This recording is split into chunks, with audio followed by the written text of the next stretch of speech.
He's the prime cut passer from behind the meat counter. It's Fareway Frank. And introducing a 6'3" center who's a cut above the rest. Say hello to Audie Crooks.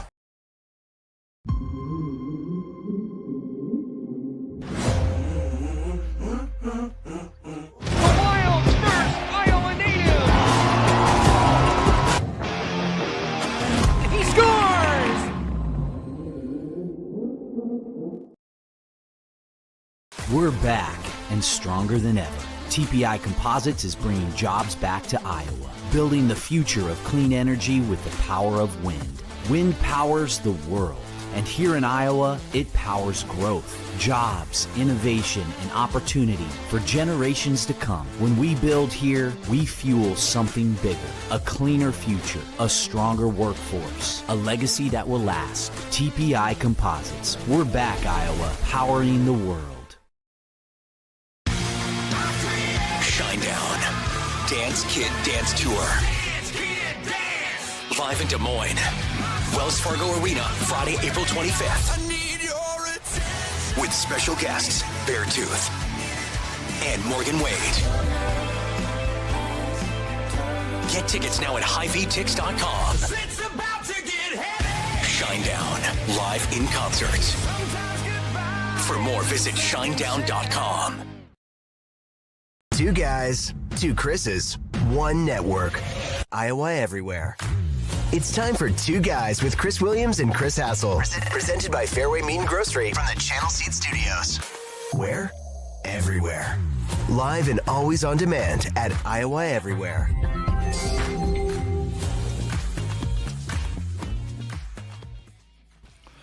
Good morning. Welcome to today's show. It is Thursday, the 20th of February. My name is Chris Williams, joined as always by Chris Hassel. Matt Van Winkle is producing today's show, and we have a lot to get to on your Thursday. This is the third Thursday in a row where my kids have a late start. What is going on? Extreme cold. Did you guys just turn soft or what? I don't remember ever having a late start just for being cold. Well, a lot to this, and I was up in Esterville, home of the midgets last night. Yeah, long drive home. Wife and I talked about this, and we were actually. There's some sort of formula that they use when it comes to like wind chill plus feels like temperature, like whatever. And what I find really interesting, so apparently. If it feels like -20 or lower, they have to do a late start. Oh, okay. The day before it was -19. And I'm like, what the hell is the difference? Like, Right. So you're telling me if that kid waiting for the bus is out there in -19, that they'll keep their fingers as opposed to if it's -20? And I'm one of those people who believes, because I've been out in the elements many times for games, and I've felt like it doesn't matter. There's really no difference between -15 and -25, feels like. No. I mean, it just feels absolutely cold. You have to have the same number of layers on. You have to have the same kind of protection. As Adam says in the comments, cold is cold at this point. It's colder than shit out there. Yeah, what's it? How many witches' tits are like 45 witches' tits wearing brass bras. It's 5 below in Bondurant. Yeah, when I lived up in Duluth, Minnesota, talk about cold. They never canceled up there. Even snow, like, you can make it. Yeah, these goddamn kids have gotten soft. Let's be honest about it. The best thing is, like, you live out I lived out kind of in the country. People would have little, like, shelters you could wait for the bus in, like little shacks to stay warm. That's a good idea. Well, yeah, so do kids still, like, when I was a kid, we lived in a neighborhood, but you all had to walk kind of to the outside of the neighborhood and all meet in one spot for the bus pickup. When I lived in a super small town, the bus didn't come to a neighborhood unless you lived in the country. You had to walk. Where did it go? You walked to the nearest school, and then it would transport you from one school to the next. That bus ain't picking you up in your neighborhood. Yeah. So I would walk to Garfield School and get on the bus to go to McKinley School. Interesting. But yeah, the way you're describing it is how it works here in this town. So all these kids still do line up that. at You this still park. you go to the front of your neighborhood, like the entrance of your neighborhood, and meet up with. I mean, you know. these kids. Honestly, it's so cold out you could die. Like it's genuinely. Yeah, I guess horrible. I don't ever remember having to wait outside for the bus in 15 below weather. I mean, I remember being really cold, but I just because my parents never directly drove me to school. They couldn't because they were working. But I don't ever remember being extremely cold like that. It's freezing. And then, up in Estherville, you know what they say about Estherville, right? It's always like 15 degrees colder because of yeah. Colder than 45 midget witch titties up there. Van Woke, you can't say that, man. What? But they're the midgets. The thing about I've never been to Estherville before. The thing I learned about it is that they really lean into the midget thing. Like they're not hiding that from anyone. Well, I'd like clearly, four because I'm people- sure that they've had all kinds of rights activists trying to get them to change that nickname. So that's the thing when people talk about nickname. When the Redskins had to be changed to the Washington football team and then the Commanders, I always bring up to people that I know from down here or that aren't familiar with Iowa that there's still a school in Iowa that they are the midgets and they have a mascot that's a midget. So I'm at a visitation last night, and like 4 people come up to me and say that they love the show. Which I was like, very nice. People I don't know.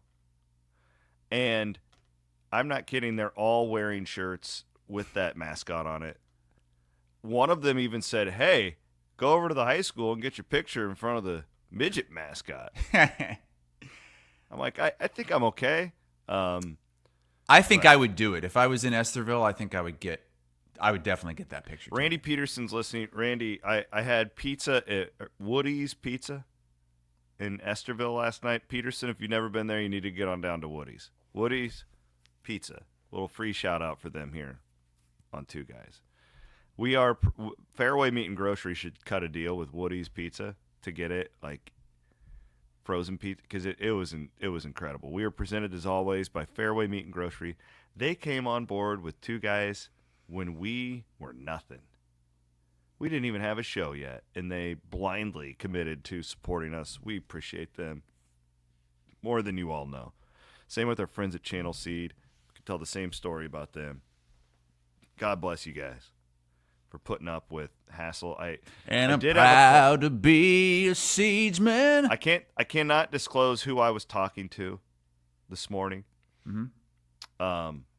But I was told to tell my loudmouth co-host to keep Ben McCollum's name out your mouth when talking about the Iowa job. Oh, really? Keep Ben McCollum's name out your mouth. Did you see what Drake got up to yesterday against UIC? What that score was to start Wasn't the game? 21-0? Yeah. UIC is a pathetic program. They should be good. Beat Drake this year. They beat Drake. That's a bad loss. What is that? Is that a quad 4 loss that they had to UIC? I mean, that's if you're looking at, resumes and that sort of thing, if Drake runs the table here and then loses in the Valley Championship game, that loss to UIC might come back to haunt them big time. I just looked it up. Quad 2. It's still a quad 2 loss. No shit. Because it was on the road? I mean, what's UIC's net? 124. Jeez. Are we starting with the Valley here? Because I think we should. Honestly. I think so too. I think that's the story today. I don't think it's Iowa. Yeah, we've given Drake some love. We haven't given Northern Iowa any love. No. I mean, we kind of we put them out to pasture earlier this year because I'm not sure you could blame us. At one point they were 4-5. They had lost 4 of 5 in the non-conference. And they have since, so they lost to Drake by 14 on January 29th, but they've won 8 of 9 games. And all of a sudden, a showdown in the Valley Saturday, 3 p.m. in Cedar Falls for first place in the league. I hope the McLeod Center is like it was last weekend for the wrestling duel with Iowa State. I think it's been a long time since they've had a really good basketball crowd in a huge home game. I'd love to see that place packed for this great matchup. I would be shocked if it isn't. And can we also talk about, I don't think we pointed out enough. I think everybody realizes it, but it should be pointed out how hard it is to be a coach in the Valley right now and to run one of these programs where your players are getting poached, your coaches are getting poached. How hard it is to be a fan of one of these teams right now. You don't know who's coming back on a year-to-year basis. I think that's part of the problem with fan support at Drake and Northern Iowa. I've heard Andy Fales talk about it on Murph and Andy here on Iowa Everywhere, how difficult it's been for Brian Harden and Ben McCollum and those guys to get asses in the seats at the Knapp Center for a team that was 23-2 and one of the best Drake teams of all time and a huge game against Bradley, and you've got to go door to door getting people to show up for the damn game. I think Northern Iowa has dealt with a lot of that over the last 5 years or so. And part of it is Northern Iowa hasn't been the kind of the powerhouse that it was 10, 15 years ago when they were going to NCAA tournaments and winning games. I mean, that they need a game like this, Northern Iowa does. And, I mean, they've got a big student body. I know the jokes. A lot of them are Iowa fans. I feel like Northern Iowa almost has an advantage when this sounds weird, but there's just a lot more to do in Des Moines. Where up there, yeah, it does feel like, I mean, the community support. Like, that's true. It should be more of a community rallying around a team than in Des Moines. Let's be honest. I mean, Drake's kind of, and they've done a great job with in the the back of hometown the team mind thing and like the sure beer. They've done what they could. Yeah, they've done a really good job with that. But I feel like as far as like the built-in small town, kind of in a weird way, kind of like Ames, to be honest with you, it's kind of isolated from everything else. There's just not a lot to do in Cedar Falls. I don't know. Maybe I'm overthinking this. I also think what's really hurt it is the fact that Iowa and Iowa State don't play them anymore. I do think that really it's hard to be a hardcore Drake or Northern Iowa fan. I mean, Drake doesn't even have real football. They're Division I non-scholarship. They've been really good, but they're not at Northern Iowa's level in football.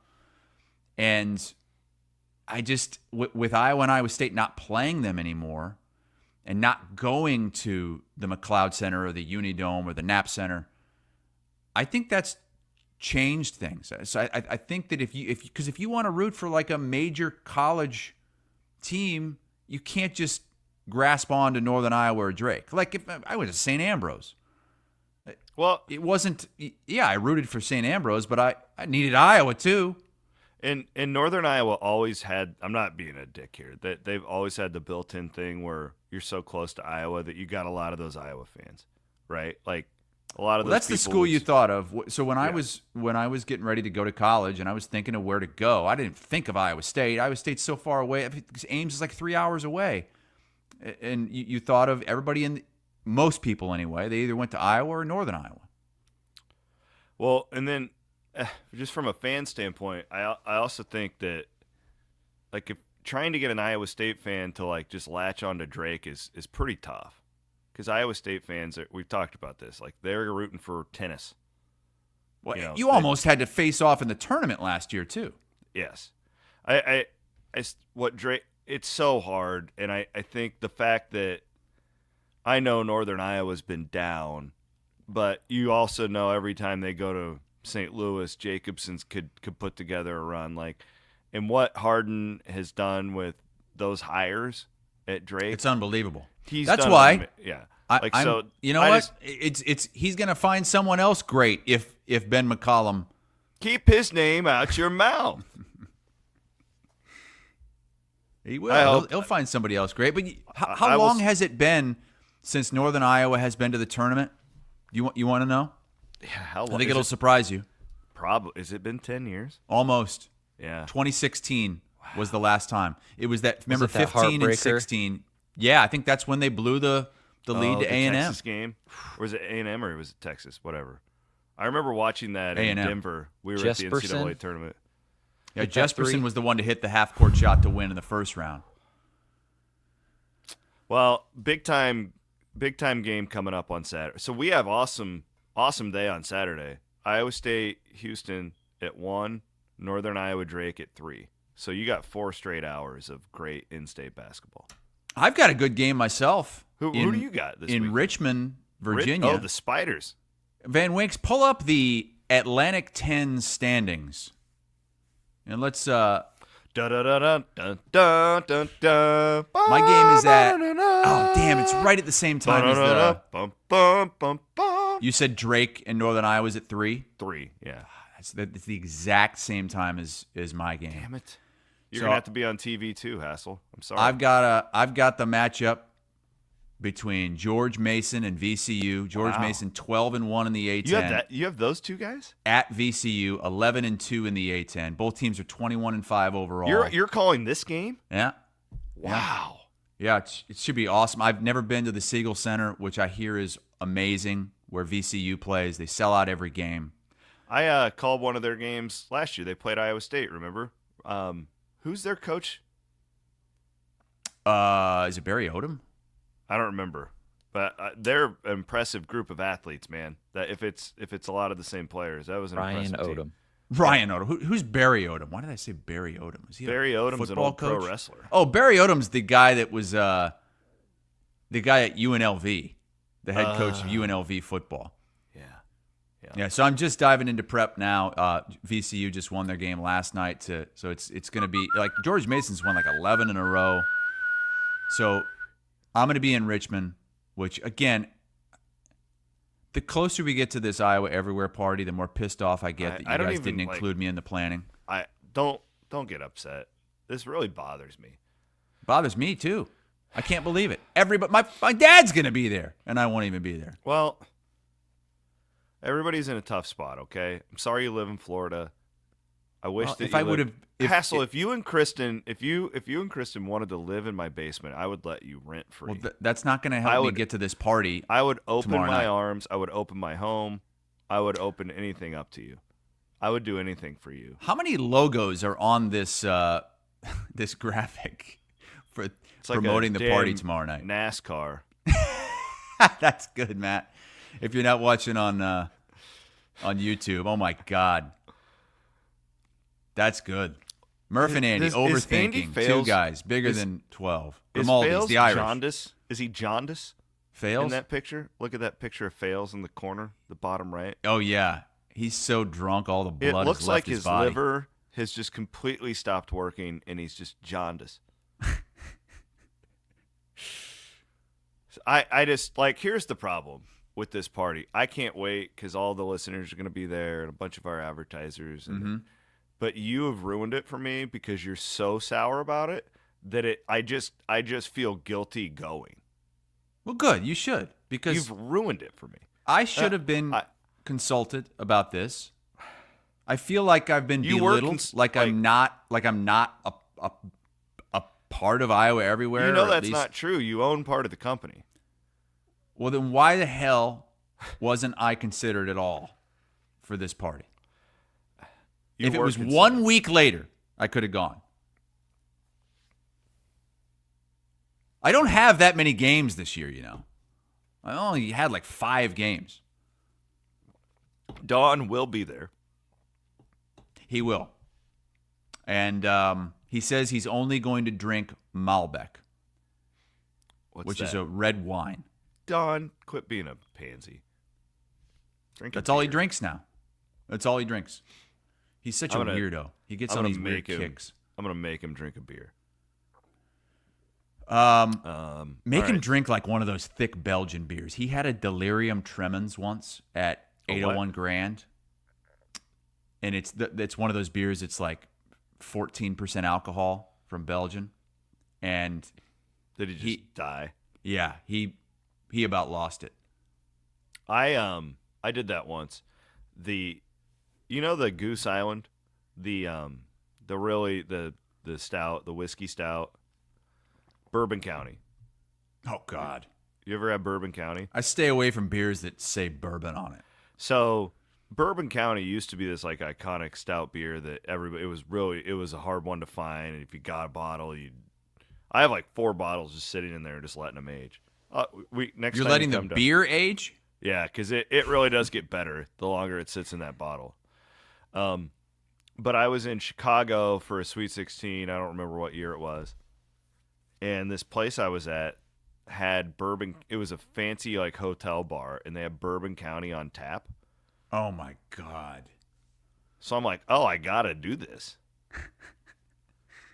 And my old boss, Joel McRae, and I we used to hunt these Bourbon County bottles and share them together or whatever. And I texted him. I'm like, oh my God, I found it. It's on tap. Like, I had like 3 of them, and I honestly thought I was going to die. Really? Because of the alcohol content in Yeah. that thing. So, and there's something about it when it's on tap, like the oxygen, there's more air to it. The bartender was telling me about it. Like, it was wild. Those things, when you do too many of those things, it's just a bad situation. there was one time, probably 15 years ago, I went to Andy's house. I brought a 6-pack of mixed Belgian beers. So it was like Golden Draak, Duvel, Parat, all of these beers, 12+% alcohol, and I drank the entire 6-pack. I was heavier then. I was probably 210. I could absorb a lot more of it. Oh yeah. But geez, you talk about being full.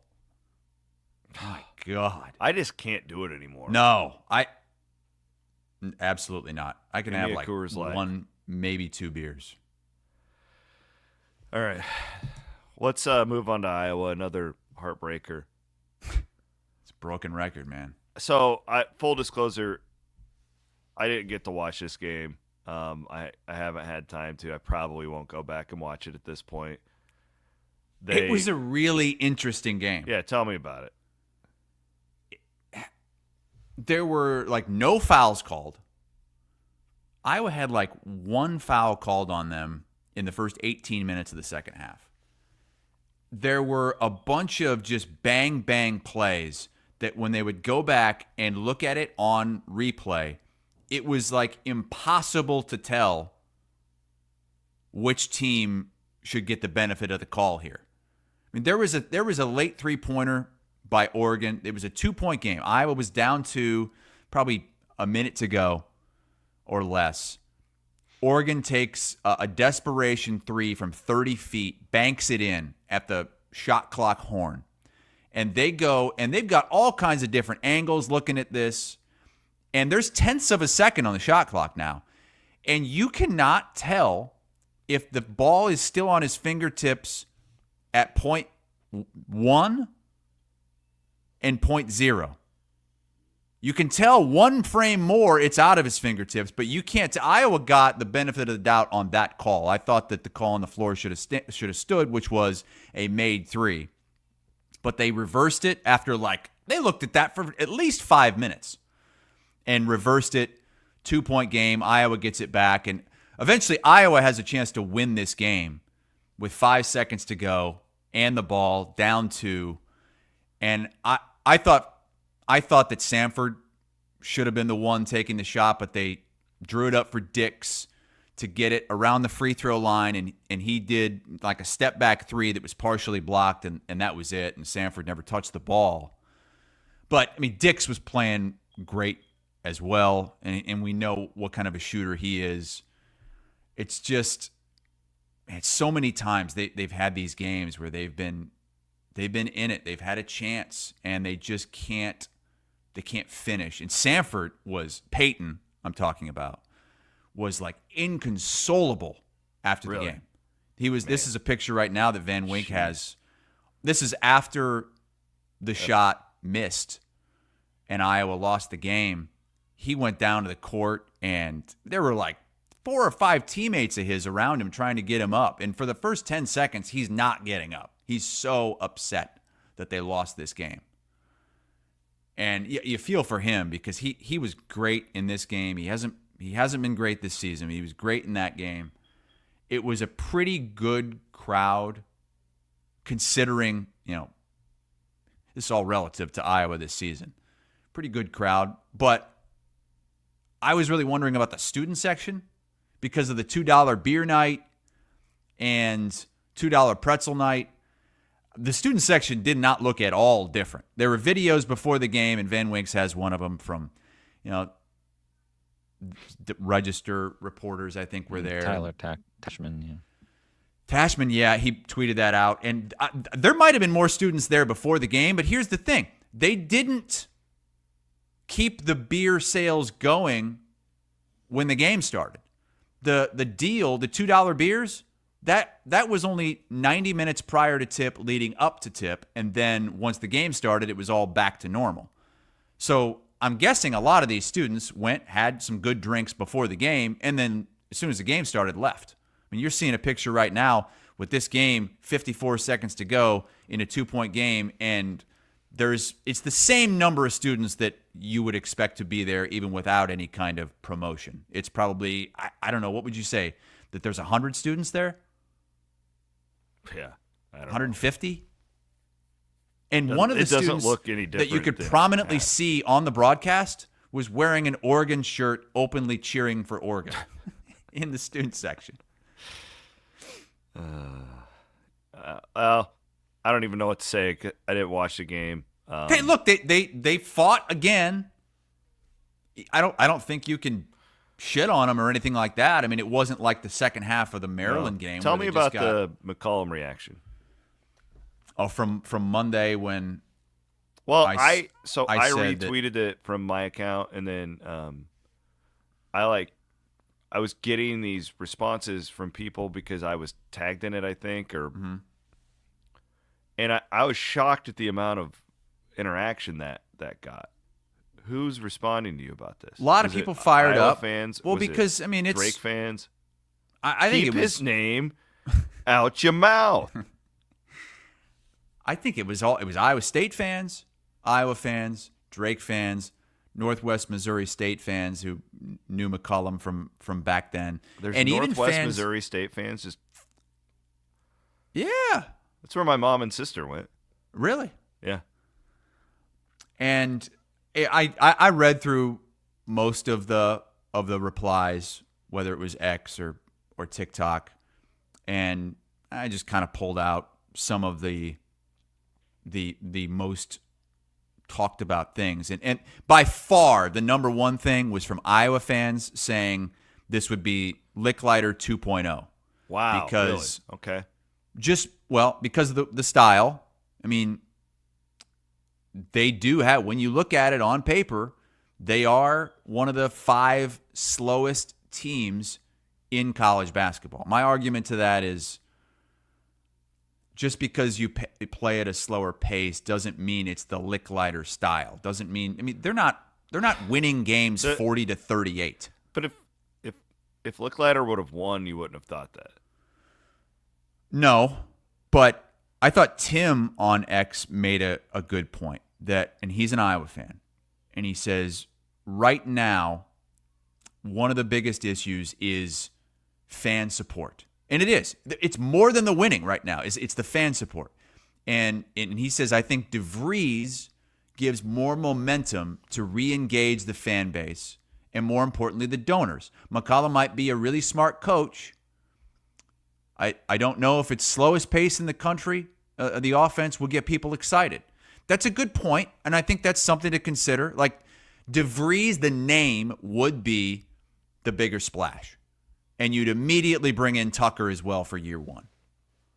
And more people know about this guy than McCollum. And it's a guy that has now major coaching experience at West Virginia. It would be more of a coup, I guess, to get him out of West Virginia to come to Iowa.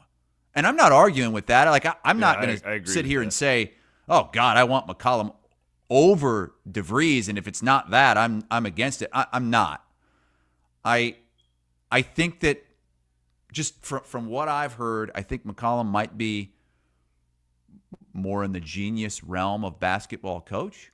But again, we're dealing with something totally different here at Iowa. And it has less to do with how good you are, more to do with, are these fans going to invest in the program? A little bit of hiring Fred Hoiberg vibes.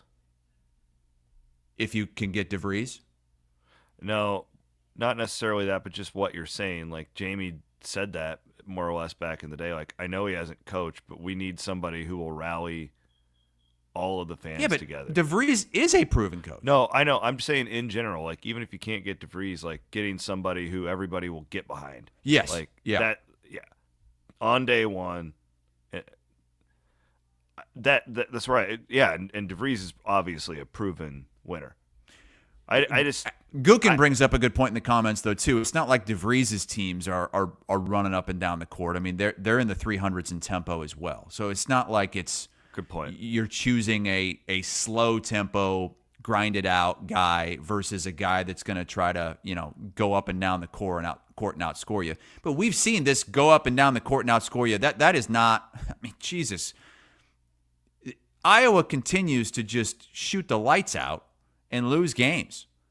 I mean, I think they were over 50% again last night and lost the game to a team that's, at the edge of the NCAA tournament discussion. So, I mean, I think there's a bunch of different ways you can go. Chris Jans. He's the one I like. And I've talked to some people about what kind of coach he would be for Iowa. And Jans is an Iowan. He's older. But what he's doing at Mississippi State is amazing. I mean, going to tournaments at Mississippi State in that conference they don't have great fan support. Maybe a little bit like Iowa. And it sounds like this is a guy, I would put him more in the Steve Alford realm, where it might not be like culture fits and Iowans. This might be like, we're going to bring in some dudes. Like, maybe not care about the off-the-court stuff as much as just how good you are at basketball. Just win, baby. Yeah. And I don't know if that's 100% accurate. That's just what I've heard. And that's not necessarily a bad thing. I mean, I'm not saying he's going to bring in criminals. I'm just saying it might not be. We know what Iowa fans want and how with the Pierre Pierce situation and how upset that made a lot of Iowa fans, and rightfully so. Winning cures all. It can, yeah. Yeah, I just think that it can. I think we're obsessing over tempo and all this stuff. If you just win, people will support it. There's no doubt. But I think, but again, I think that you have to get people to support it first. And this can't just win is like, what does that mean? Because Fran's gone to tournaments again. Like, you can't just watch the Netflix series and know exactly how it's going to end every season. Well, you quit watching, and that it's not like he's won or challenged for Big Ten regular season championships or made an Elite Eight or a Sweet 16. There was one Big Ten tournament title, and outside of that, you're just kind of above average. Chad 𝗀𝗃𝗍 calls him an excellent coach. I wouldn't go that far. I wouldn't say. I mean, excellent. That's pretty. I think he's a good coach. I think he's done an excellent job developing some players. But when you put the whole thing together, I wouldn't go as far to use that word. Like, TJ Otzelberger is an excellent coach. See that stat about top 10 wins that was floating around the internet yesterday? Yeah, he has twice as many weeks in the top 10 already in his fourth season as any other Iowa State coach. Tim Floyd had 11. That's the second most. And TJ Otzelberger now has 25 weeks inside the top 10. I can't believe, look at Johnny Orr and how beloved he is. He had 1 week in the top 10 his whole career. Good pull at Jack Trice Mafia on Twitter is who put this out there. That was a staggering statistic, I think, for a lot of people. You would think like that Larry 𝗙cie would have more off the top of your head. And yeah, I mean, they've been in it. They haven't dropped out all year. If you think about it. Before we get to Iowa State and the huge game against Houston, probably want to hit on what went viral last night with the Swarm. And this directly correlates to the, what decision Beth Goetz is going to make and how they can raise money. It sounds like people have been calling out, some people anyway, have been calling out Brad Heinrichs, who runs the Swarm, for not supporting. He's come on the show. For not supporting the men's basketball program. And he felt the need to go on Hawkeye Insider, which is a David Eichholt and Sean Bach, 24/7 Sports. It's their message board arm for premium subscribers. And 24/7 Sports is under Paramount, which CBS Sports is as well. So they're basically like coworkers, and I get a subscription for free because I work at CBS, so I can read all that. And basically, what he's saying is this is not about me not supporting the men's program. This is about you not supporting the men's program. Like, people want to give to the football team and the women's basketball team, and not so much the men's program, which is one of the main reasons why, and this is me speaking here, one of the main reasons why you've got to move on from Fran McCaffrey, because fans aren't buying in. And he wrote out a pretty long message about how these kids, these basketball players, when they come, they sign a contract that gives them a certain amount of money, promises a certain amount of money. And in some cases, he's saying that they're not raising enough money for the men's team, and he pays them out of his own pocket when that happens. Says it's already happened once during this school year. And it's a different situation, what the Swarm and We Will and Brad Heinrichs and Brent Bloom. Totally different. Like, Heinrichs is down in Florida. I think he's basically spearheading this by himself. Bloom, whereas on Brent the other is hand, hired. It's a full-time job. has been hired, yes, and has a whole board around him voting on things, correct? Yeah, so, like, absolutely. It's not like I don't know exactly how the Swarm is set up, but with We Will, there's a whole group of people that make decisions. And Brent is just kind of the guy who does it on a day-to-day basis. So he's not the be-all, end-all. And look, Brad isn't either. He heads the thing. He's the, CEO, I guess. But he's answering to the coaches. Like, Fran McCaffrey is saying, and he said this in his message, Fran McCaffrey is saying, like, he needs to make this amount of money. Anything above and beyond that's great, but this is the threshold. This is as low as you go.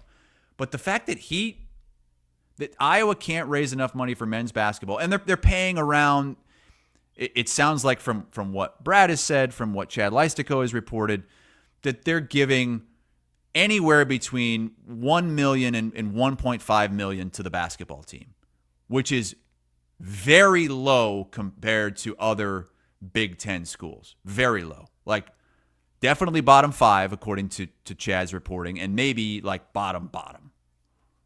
And Iowa State is paying maybe twice that to this team. And that's still not like $2 million to Iowa State's still low for a top 10 program. Like that's nothing compared to some of these other schools. I mean, I guarantee they're 10th of the top 10. Shit, Oregon last night, that team's probably, I haven't seen the numbers, but I would guess that Oregon's got to be at least $8 million for their basketball team. And so I don't know. It's just not a good situation. It's not a good situation, and I don't know. Some people are blaming Brad and upset with him for sharing that. I don't have a problem with it. The guy is probably just, I don't know. These guys have hard jobs. I can't believe he's doing this for free. I mean, what the hell? I would Fans get should not be out of that as criticizing soon as possible. These guys, these are thankless jobs. Totally. You know, like, all you do is get bitched at. The coaches get all the credit when things get good. When things are bad, they're throwing rocks at you, where you're basically just doing exactly what the coaches tell you to do anyways. Like, the whole thing, the whole setup is terrible. I like Brad. I don't know enough about their setup, but he's also a human, and that read to me like a guy who's just really frustrated and kind of just fed up with the whole situation. I'm not speaking for him. That's just how I interpreted that. Put yourself in his shoes for a second. If everything he says is true, and I don't believe he's lying about anything. He volunteered his time to run this thing for free, and he's paying some of these guys out of his own pocket. Who would do that? And he's being attacked by fans for not supporting that team enough, even though he's the one that's having to pay some of them to fulfill their contracts. He basically said that on the CW pod, remember, Chris? He basically told you, if I have to pay a player out of my own pocket, I didn't think he was actually serious. I thought he was basically saying, yeah, I would do it if I had to. But let's listen to that. I have the clip actually if you want to hear it. Yeah. This is back in the summertime, and not right? have it in writing. I mean, we put it in writing, and it's up to me to make good on that promise. And if it means that I have to write a personal check, it means I have to write a personal check, and so that becomes difficult, right? I can't stop looking at Williams' face in this video. What month was this? I don't know. Was this pre-T? I thought it was in the summertime. Look at you. I'm wearing like 3 layers. You look like May 14th. Sally Jesse Raphael. Your face is all swollen. The reason you had him on, right, was because there was some talk about how the Swarm needed more support. Like there was, a certain percentage of the fan base was around was the Proctor donors. thing. I don't know. Yeah, this was after the right Proctor after. thing. Yeah. Yeah, this was pre-T. I do appreciate that part of Brad, that he'll just come on and I do talk too. to you and I do too. Because I think transparency is key to all this.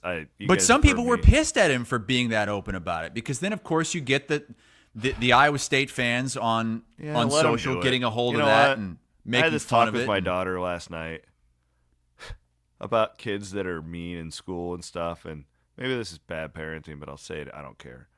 At some point, you just got to say F them, right? Like, not to their face, but in your mind, right? Like, who gives a shit if an Iowa State fan's making that should not be in Iowa fans' minds right now. Saving your basketball program from having 100 students show up that should be your priority right now. Absolutely. Iowa State fans are riding high. They're gonna, and F them. Like, if you're an Iowa fan, like, you should not be making decisions based on what your rival thinks of you. And that goes vice versa all the time. All right? Like, sure. The fact that I'm so close to Bloom, I have a soft spot in my heart for these collective guys. Not all of them are in it for the right reasons across the country. I understand that. But these guys have really hard jobs.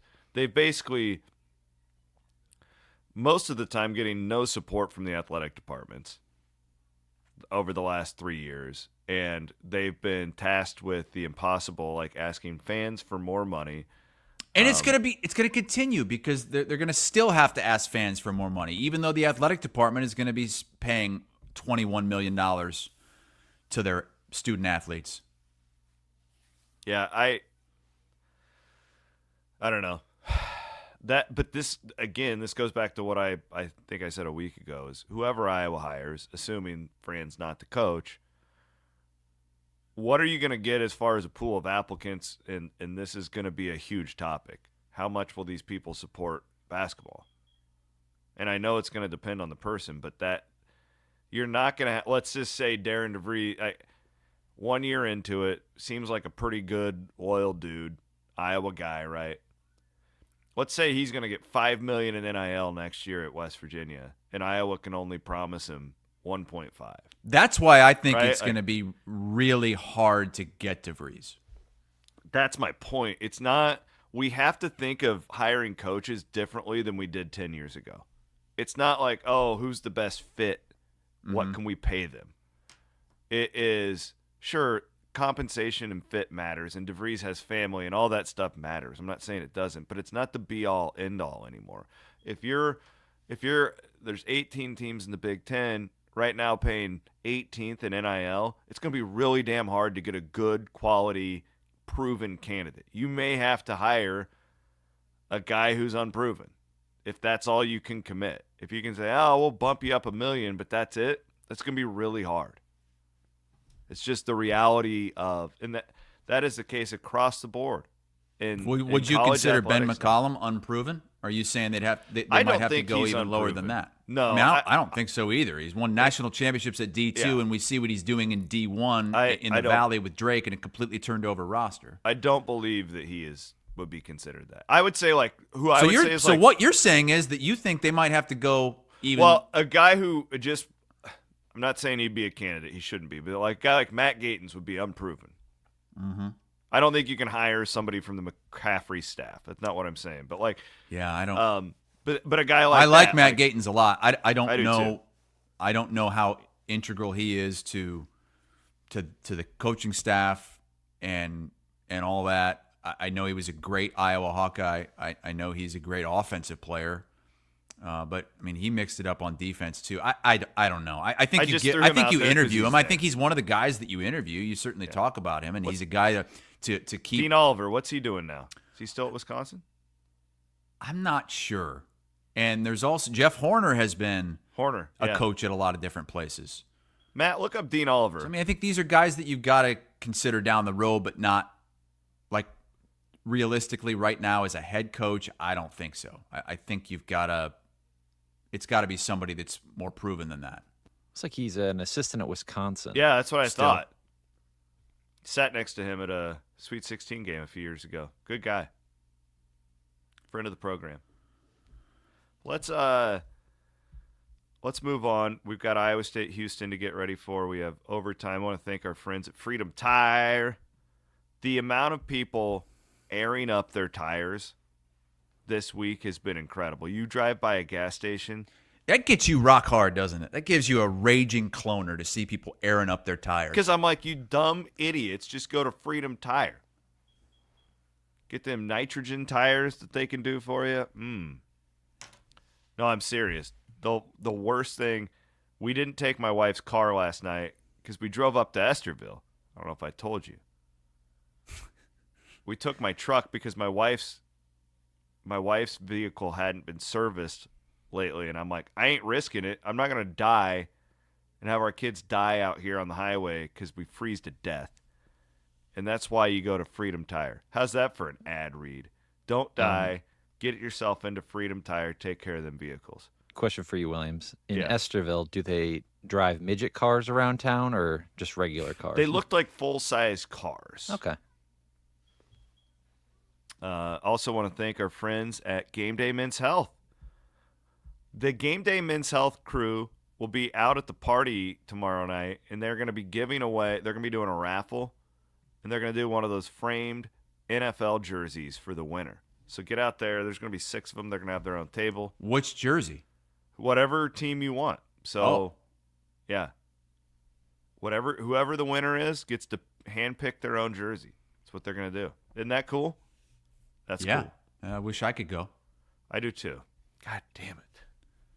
By the way, Oliver. Why are you like this? Hang on. Dean Oliver is no longer with Wisconsin. He was with them until the summer. He's now coaching an AAU program in Iowa United. Oh, okay.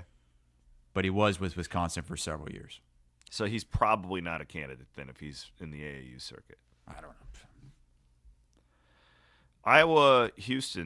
Iowa State Houston is a massive game on Saturday in terms of. It's about time you guys play somebody with a damn pulse. I'm so sick of I didn't even watch a second of the Colorado game. I knew exactly how it would go. Didn't miss much. And I hear you keep saying, "Oh, I love these games where you can just sit back and relax and you don't have to worry about it." Well, come on, play somebody. Finally. What do you mean play somebody? It's been a cupcake schedule here for Iowa State these last 4 games. Yeah, the last 4 games. Yeah, it's been terrible. The next 5 games, you have 4 quad ones. No, you don't. Did one drop out? I think 2 are out. I think it's 2 quad 1 games the rest of the way for Iowa State. Pull it up there, Van Winks. No way. No, because Kansas State is falling again. They lost. They're quad one right now. They 60. Lost at Utah. No, that's Kansas State's quad one. What are you BYU talking is about? Quad one. They are. Look. Go to upcoming right there. You son of a bitch. Lower right. Look at that. 2 quad one games the rest of the way. Kansas State is a quad two. Idiot. BYU is quad one. They're ranked 31st. BYU is quad two because that's at Iowa State. No, See, it's look top at that. 50. Top 50 at home. No. You dumbass. You're wrong. You're Look, wrong. It says it right there. Q2, BYU. Q2, Kansas State. Kansas State is 76th in the net. They got their ass kicked the last 2 games. They've fallen They'll be out. back. You've got 2 quad one games the rest of the way. You're in big trouble. If you don't beat Houston, you're not going to be a top 2 seed. Look at you. You're just pounding Red Bull because you're so upset. You thought 4 of these last 5 games were quad ones. Well, and it's on just Ken 2 Palm of the they last are. 5. But Ken Palm isn't what they use as the net. Those net people are idiots. I'm not here to wrong. argue which rating is better. I'm just saying Kansas State has now. I Now apologize. they're borderline. I was wrong. I admitted I was wrong. Okay. What else They're do you want from me? borderline. You're just gonna keep rubbing your ass in my face? I'm starting to think that Iowa State needs this game to be a quad 2, or I'm sorry, a top 2 seed. I disagree. Because if you lose to Houston, a lot just depends on what else happens around the country. It does. Yeah, it does. That's at the end of the day. I think if you beat Houston, you're almost guaranteed a 2 seed. Almost. If you lose to Houston, then you've only got 1 quad 1 game left. You've got all these games that have. I mean, I remember when you guys were trying to claim. Remember back in Maui, you're like, oh no, it was great.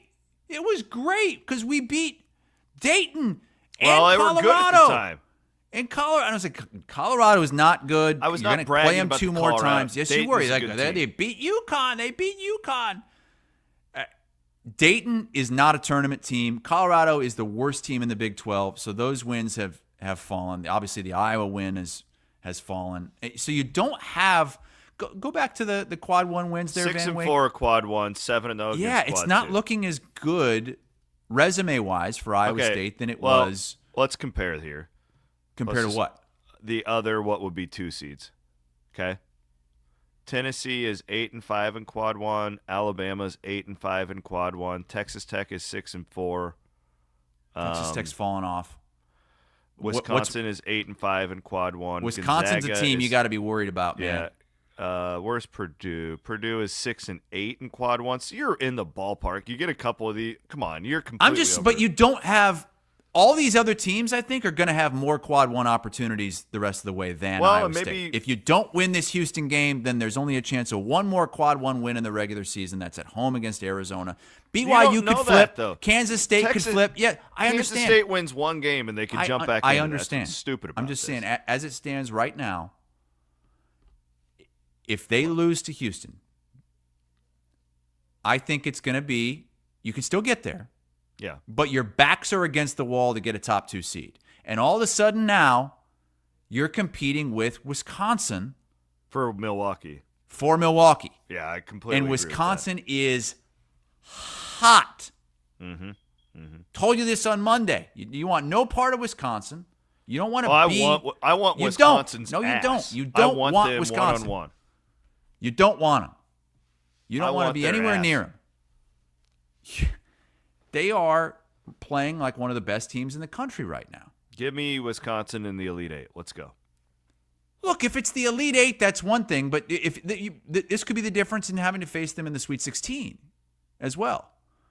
So, God, that game when Iowa State won as a 10 seed in Milwaukee against Wisconsin is one of my favorite games of all time.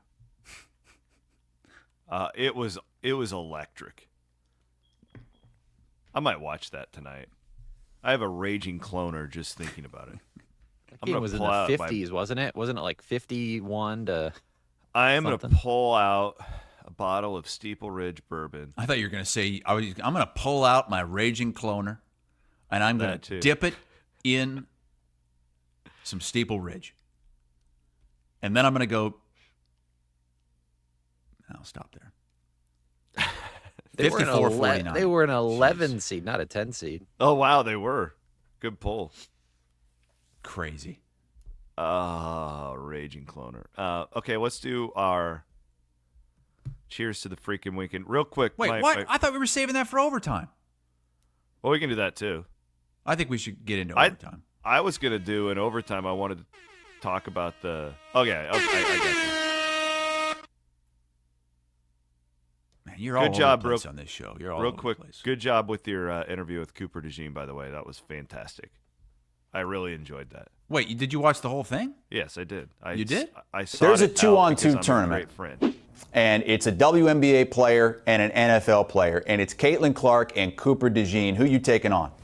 We'll take on anybody you throw at us, and I don't think it'll be close. I think me and her on the same team, it'd be almost an unstoppable duo. But then I said, what about Myles Garrett and A'ja Wilson? He said, oh, well. Yeah, I liked his honesty with that. That'd be a tough matchup. I agree. Because Myles Garrett, all of a sudden you're having to guard Myles Garrett, and he's pushing you around. Oof. But he said, I still think we can beat him. We're not done talking about the Houston game, guys. Okay, we're not done yet. People are all so pissed freaking off. Sensitive. Quit being so sensitive. Well, I don't think we gave it its justice yet. Well, we're not done. We still have more show We got left. overtime. Well, you were already moving on to cheers to the weekend and overtime. And come on. So you did the overtime sound. Why don't you promote David Anthony, who's going to beautiful Clinton, Iowa, on Friday? I'm going to let Matt do that because Matt's got all the deets. It's like a comedian, magician coming to Clinton. It's next Friday. Friday, February 28th. Clinton. Those comedian magicians are great. Look he put these people to sleep. Hypnotized. Have you ever done that? No, that's too scary for me. I think I'd like that.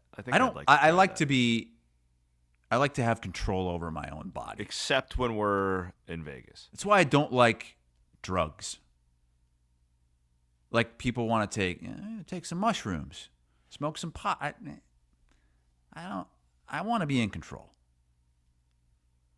Okay. Wild Rose Casinos, baby. Clinton, Emmitsburg, and Jefferson bringing us overtime. Yeah, I actually like Iowa State's spot here. I don't know if they'll win the game, but I do like the spot because of what you've said. The last 4 games have been kind of trash, and it's like this is your shot, guys. Like everybody kind of counted you out after the Milan injury, right? You lost those 3. If I'm the head coach, if I'm that coaching staff, my team will be up for this game. This feels like a statement game for Iowa State. It is, and you may lose it. It's a really hard place to win. That's a really good team. You're going to be what? You're going to be more than a 5-point dog, probably? I had 7, 6, 7, 8. If you give me 7 or 8 points with Iowa State, give me that all day. I feel like it's going to be around 5. The metrics say 7 to 8. It'll depend on what Vegas wants to do to get action from there. I think if you go up to 8, it's going to be way too many on Iowa State. Way too many.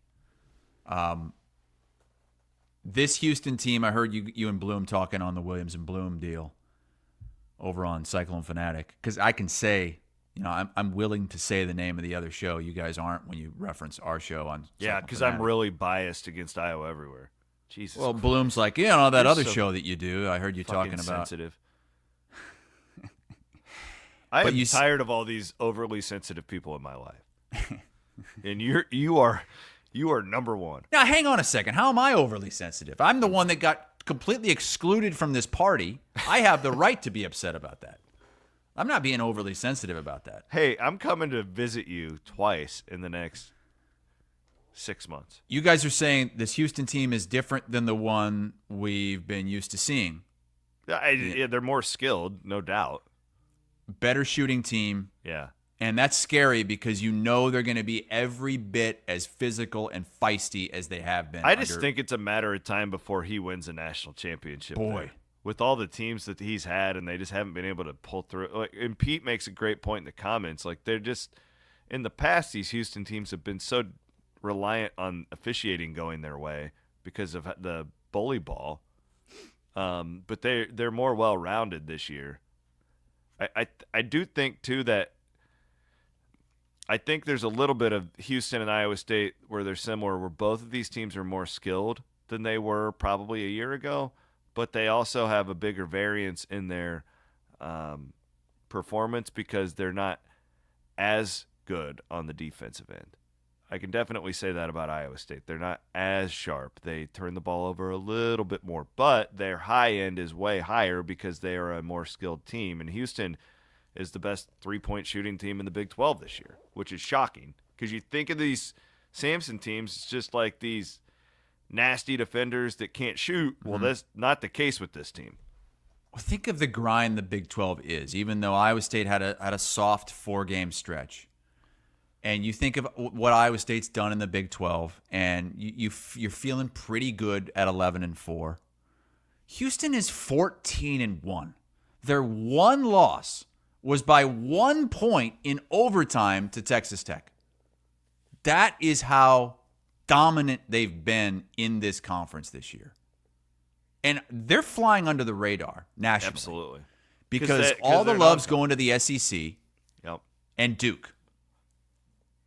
And I think that Houston is playing absolutely like a 1 seed right now. They're not being rated that way for some reason. They're looked at as more of a 2. Let me challenge you. Milan, Iowa State hasn't lost a game with Milan 𝗀𝗡𝗏 since the Auburn game in Maui. That's the only game they've lost with Milan this year, correct? Yeah. So let's go. Lace it up on Saturday. Let's frickin' go. Now, I don't think that Iowa State would be sitting here with only 1 loss if Milan was healthy the whole year. I think they still would have dropped. Well, they should have won Arizona. They got beat on a miracle shot. Yeah. I think that. I think they would have dropped at least one of Arizona, Kansas State, Kansas. Yeah, it's the Big 12. I mean, you lose road games. Another thing that's going to that you have to root for Kansas State the rest of the way is right now that Kansas State loss is a quad 3 loss for Iowa State. Yeah, you need them to bounce back up into the top. So when you're 75. comparing all the resumes and the 2 seeds, I'm guessing there aren't many other teams fighting for a 2 or a 3 that have a quad 3 loss. But I can't wait for this game. I'm with you. I feel like Iowa State has a great chance to make a statement here. And if you win this, it's all open down the stretch. Because all of a sudden, you win that, you're going to be favored in every game. You've got mommy back. You prove that, boy, you can beat the best of the best when 𝗀𝗡𝗏 is playing. And then the path to a 1 is there. It's bumpy, but it is there. Need some help, but that's always the case usually in college basketball. We'll see.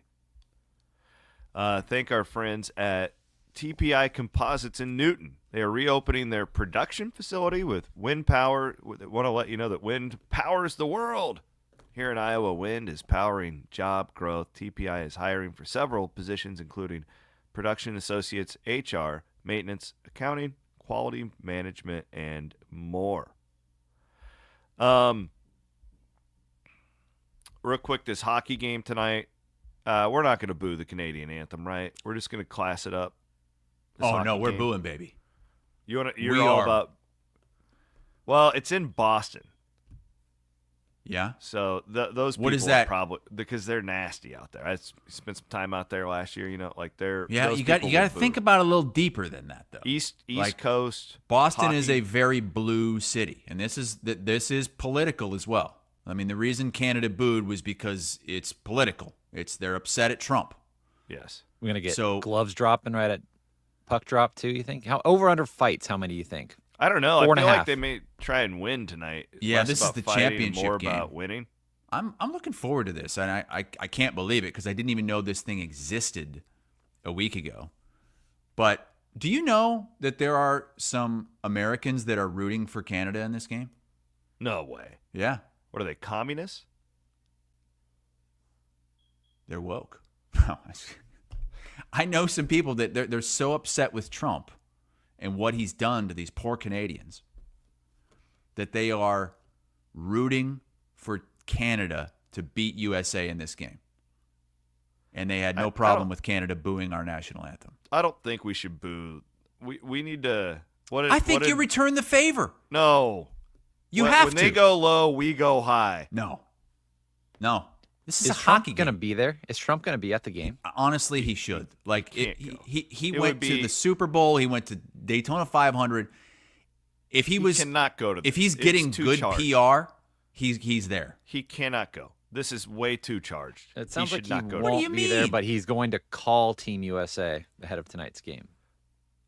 Melania and I Michaela wish you the Eddie very best. Is watching. You're going to on have Facebook. a perfect game.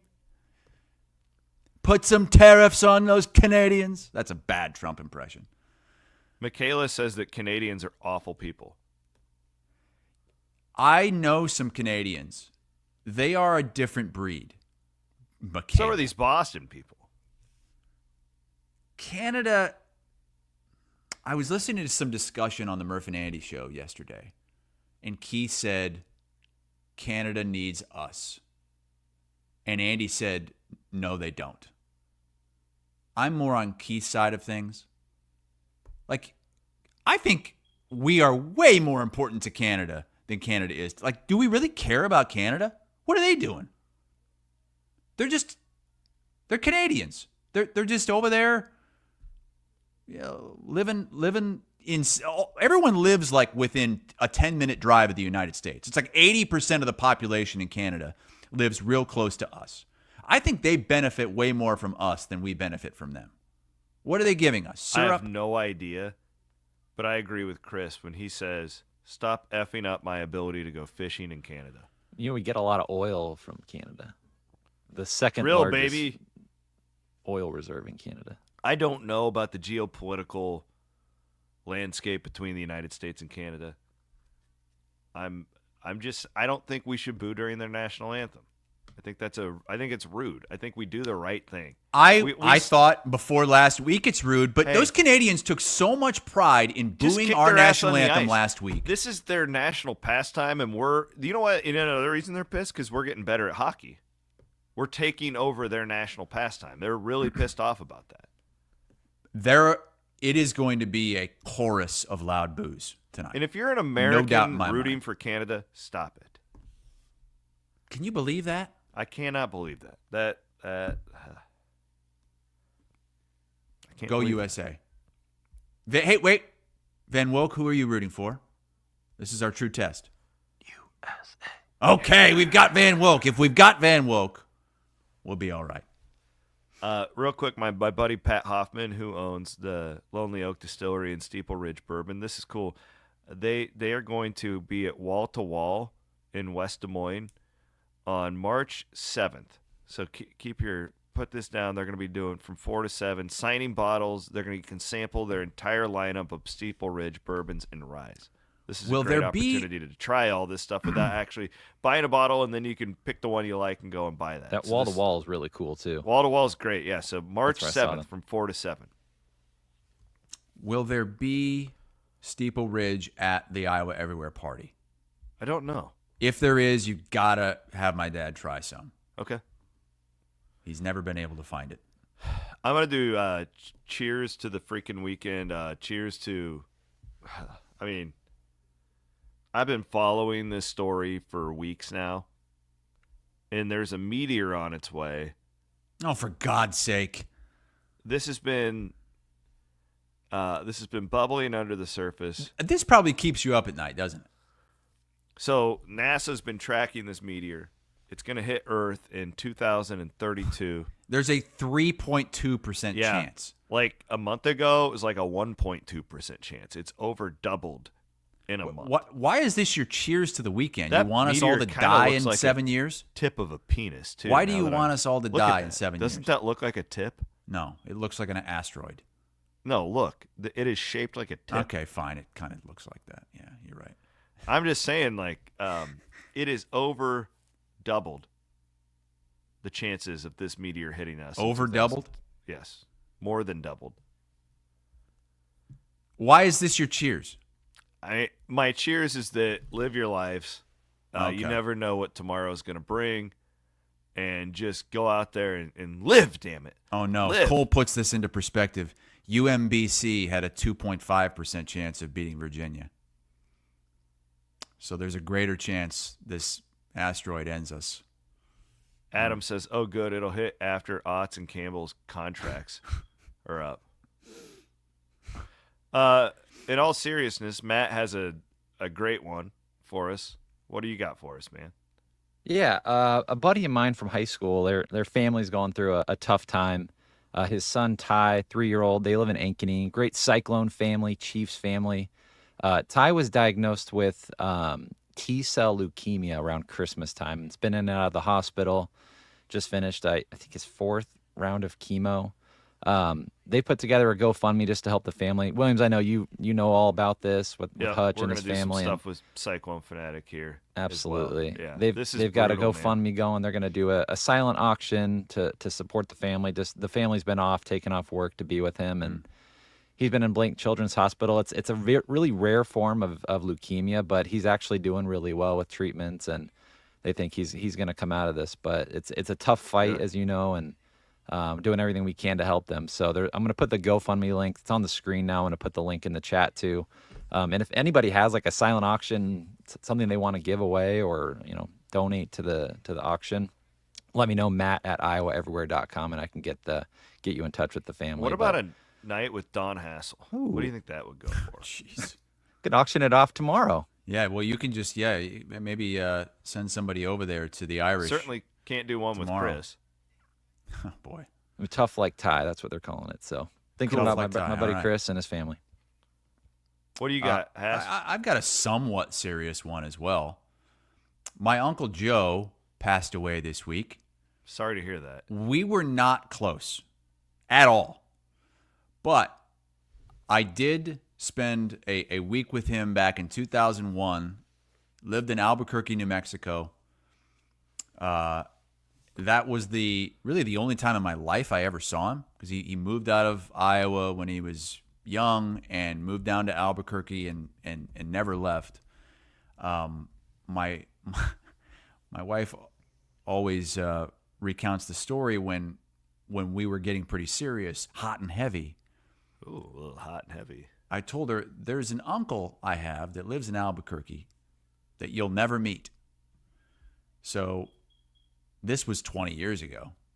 And after my mom called me to tell me that Uncle Joe had died, I told my wife, and she said, well, you were right. And I didn't know what she was talking about. Like, what? Right about what? You were right. I never met him. So Joe, he lived a complicated life. One of those situations where he kind of broke away from the family. Yeah. I think he had some mental health issues.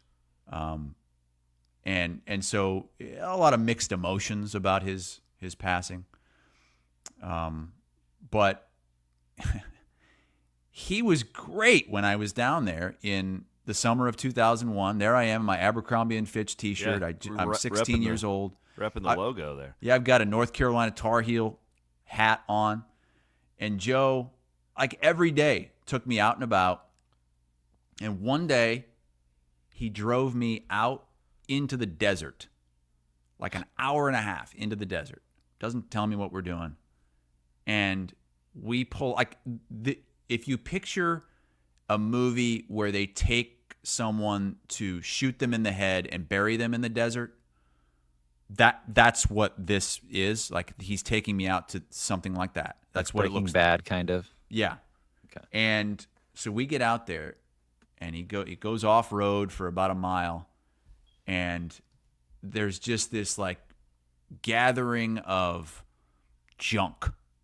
It's like old washing machines, refrigerators, and they're all like just in the middle of the desert, placed out in a spot.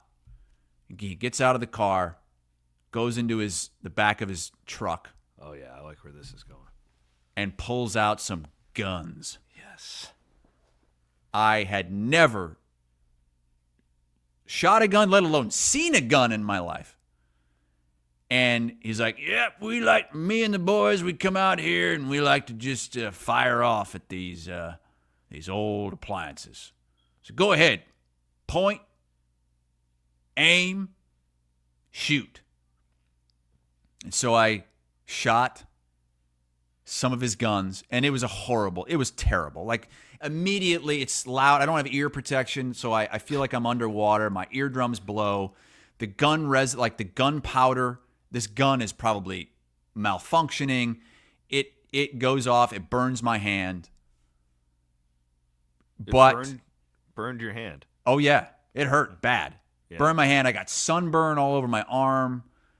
But it's the only time I've ever shot a gun in my whole life. And Uncle Joe made it happen. You needed a little more Uncle Joe in your life. So.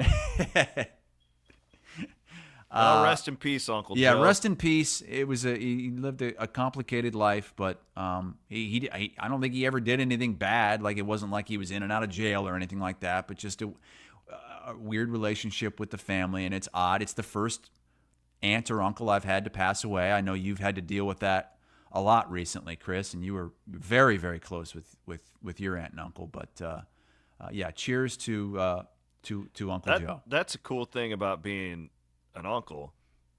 Yeah, you just take the kids out to the middle of the desert and let them fire off shots, and then you drop them off at home. You know, you don't got to worry about all the stuff and my nieces and nephew, like, I have a text chain with them, and it's like the inappropriate stuff I send them, like, that I would never send to my kids. Oh, sure. Yeah. By the way, the picture that Van Winks was showing, that was me Joe. with Joe. He was taking me out golfing, and that was my sister Mary and my cousin Jacob. Mary. Appreciate you. Good show today. Thank you all for listening. We'll see you tomorrow night. We will not see Hassel tomorrow night. Hassel will be in Richmond, Virginia. Yes, I will. I'm sorry. Thank you. He is Matt Van Winkle. We got to get these kids to school. Okay. We'll talk to y'all on Monday. So Murph and Andy will be live coming up tomorrow. 1 o'clock here on Iowa Everywhere.